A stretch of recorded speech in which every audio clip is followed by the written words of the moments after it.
Revelation 1562. From the 11th of August 1940. Firm belief secures unlimited power. Lawfulness.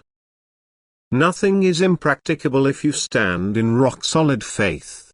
He who created you, his power is unlimited. All his beings came into being out of this power, and likewise the Creator can put his power into his creatures, provided they have the will to work with God and for him. What man now undertakes, he will succeed. He entrusts himself completely to God, apparently does all actions out of his own drive, but is led by God, so that he therefore only carries out what is divine will.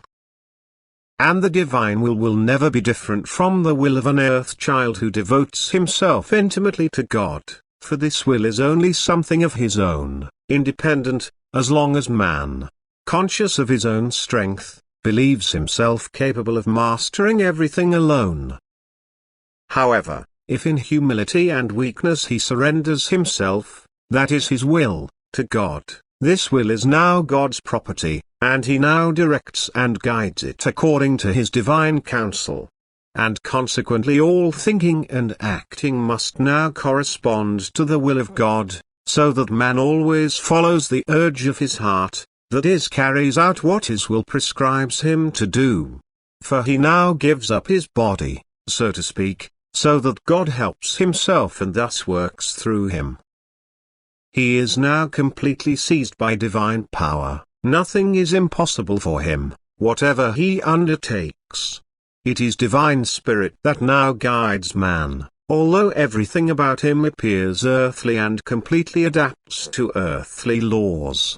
For God always works within the framework of legality, not to force people to believe by extraordinary events. However, a stream of strength will flow to the earthly man, which will let him master the insurmountable appearing with ease.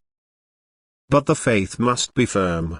A man, who does not entrust himself to God with full faith, does not open his heart to the power flowing into him, his unbelief or slight doubt is an obstacle, and therefore God cannot work in man according to his will. However, in order to be able to call the deepest faith his own, man must ask intimately and persistently that God reveal himself to him in his glory, that he mercifully incline toward him and intervene helpfully where the earth child threatens to fail. And God hears the prayer of the weak the sooner, the more humble and helpless he surrenders himself to him.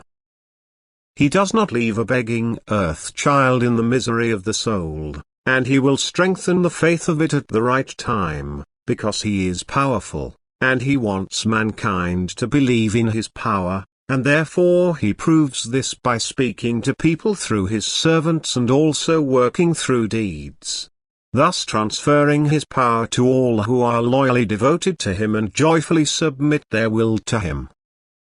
Amen.